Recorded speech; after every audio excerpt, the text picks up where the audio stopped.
Hello friends, today we'll discuss the play The Room written by Harold Pinter. As a dramatist, Harold Pinter needs no introduction. He has written 29 plays and he won the Nobel Prize for English Literature in 2005. Although 24 years younger than Thomas Becket, the poet who is known for having written down plays with a difference and belonging to the category the theatre of the absurd. Although Becket pioneered in this kind of special drama, but Pinter took it to the extensive reach in a sense that all his style came to be known as Pinterest style. Now, what is theatre of the absurd?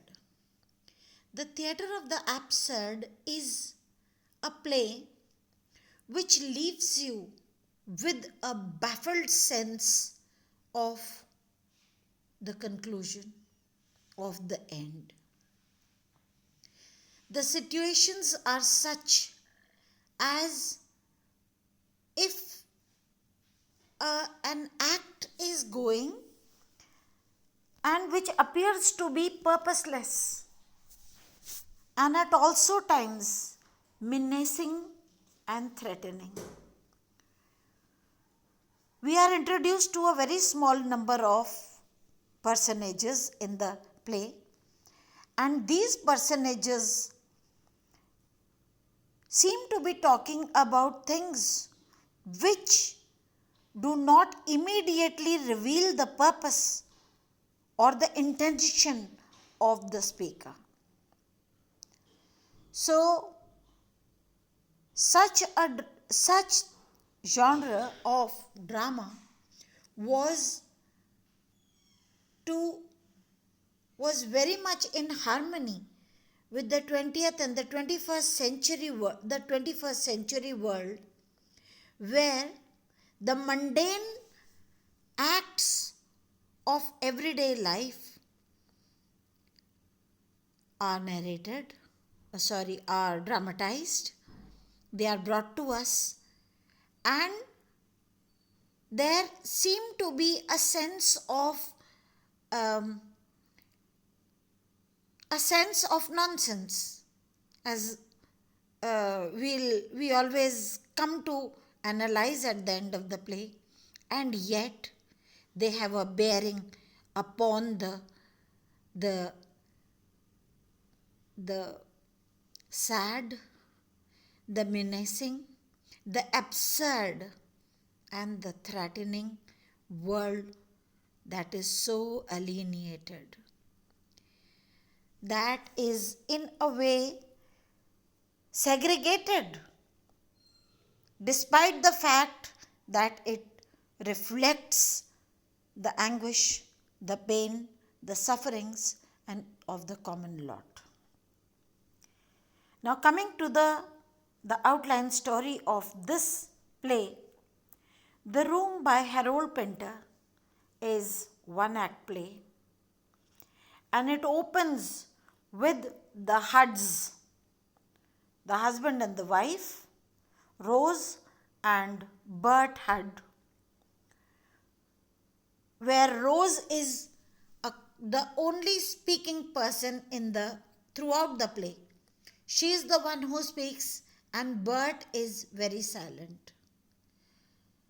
Rose is plying all her care to bring some happiness to Bert, and Bert on the other hand is only lost in the proposed movement that he is going to make in his van, and which he feels is his only loved possession. So it opens with the protagonist, Rosehud, a homemaker, preparing tea and snacks while her truck driver husband Bert sits silent at the table reading a magazine. They are the two people in a room, and yet there is the strand of alienation because Rose is as though in her own world of trying to bring comfort, and Bert is despite sitting in that same room, despite reading a magazine, is only absorbed in his proposed journey that he is going to make. Now, while this is going on, Mr. Kidd, the landlord of the house, enters, and then ensues a very inconsequential piece of conversation, and they talk about the room and the other rooms in that apartment.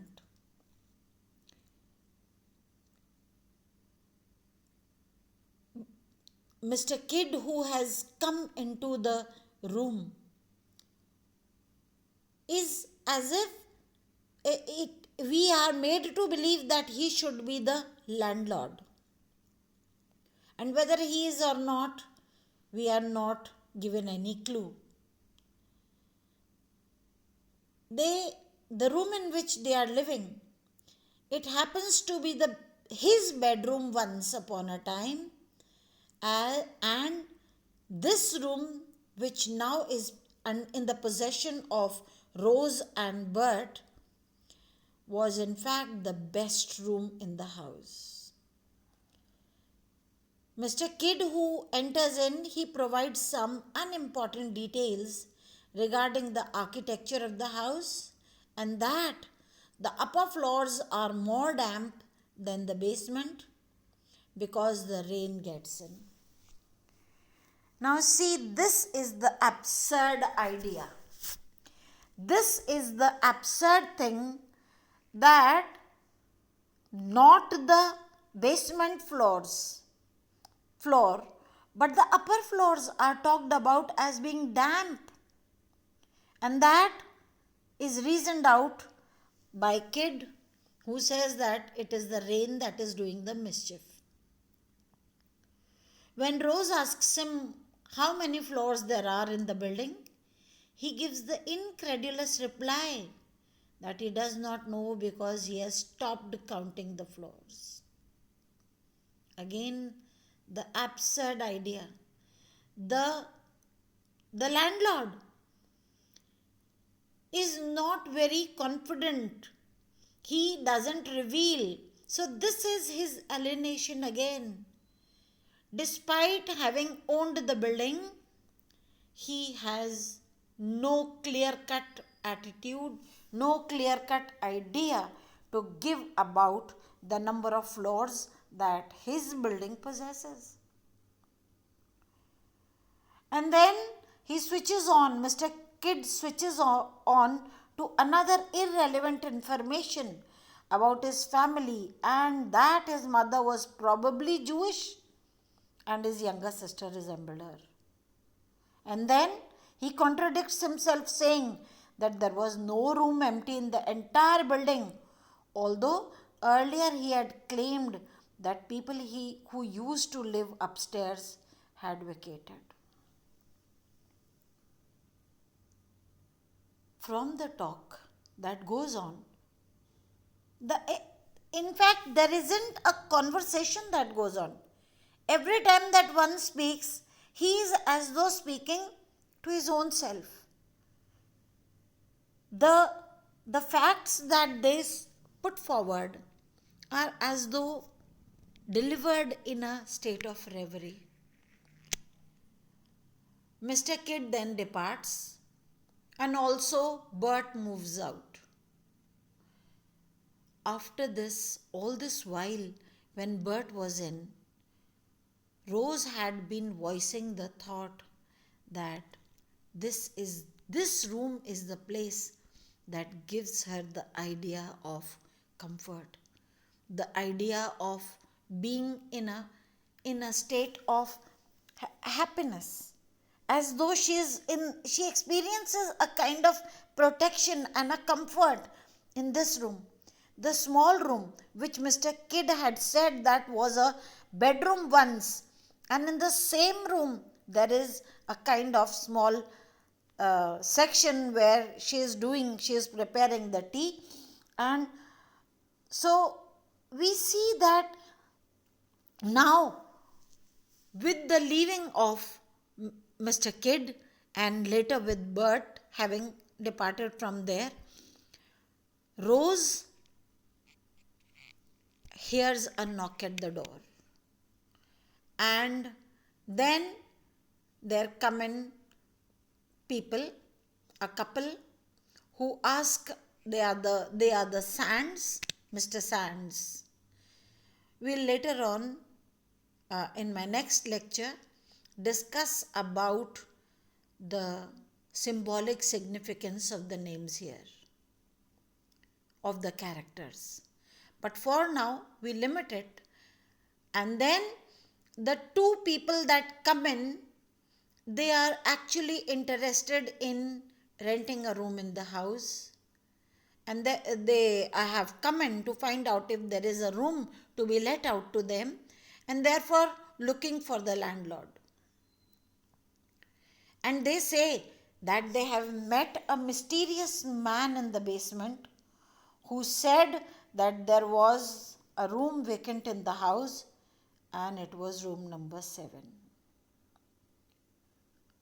Rose is actually horror stricken because she is living in room number 7, and she realizes that a kind of shock goes up her spine, and then she gives very absent-minded answers to the Sands about the room not being vacant and that she being the possessor, and hearing which the Sands leave. And Kidd rushes in unexpectedly to inform her that the man in the basement wanted desperately to meet her. When Rose asks Mr. Kidd to fetch him quickly, a blind Negro enters in and introduces himself as Riley.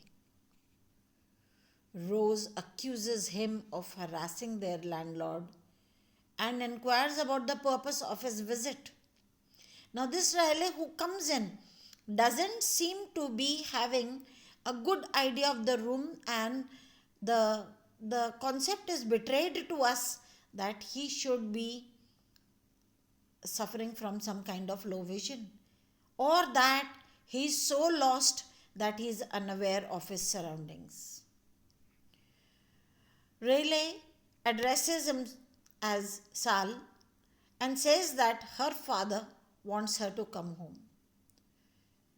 He starts feeling her eyes so just as this man Riley has come in, Bert also enters. And then, in a fit of fury, he abuses Riley and kicks him on the head till he dies. He becomes very violent on seeing him.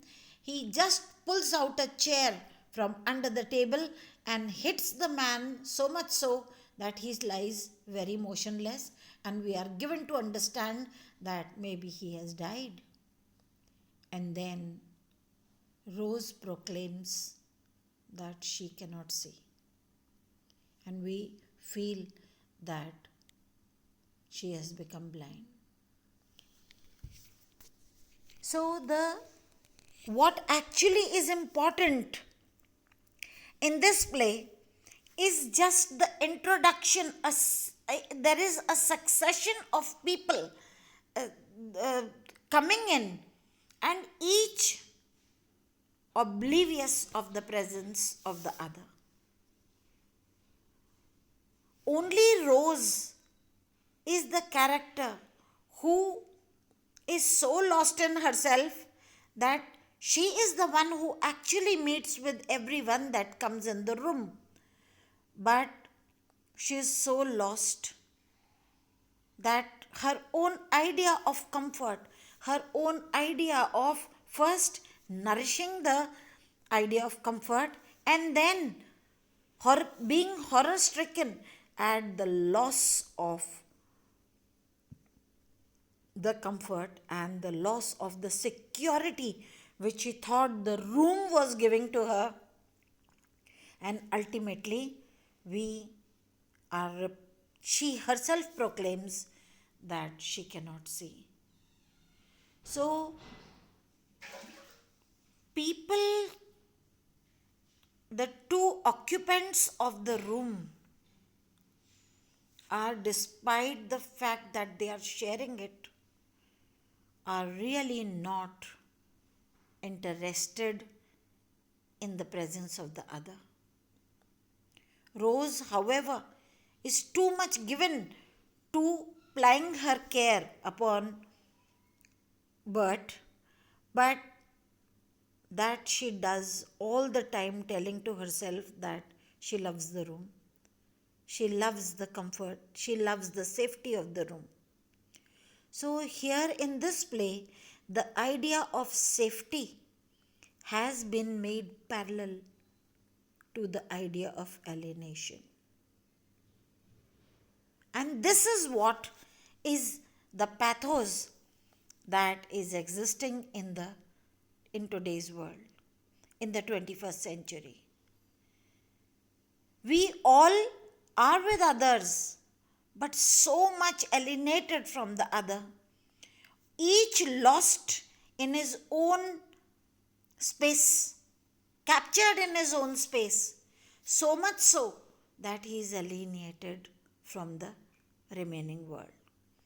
So, this play is very special in the sense that it conveys the idea, it fuses the absurdist idea of putting security as synonymous to alienation and alienation as synonymous to security. This is all for today. Thank you.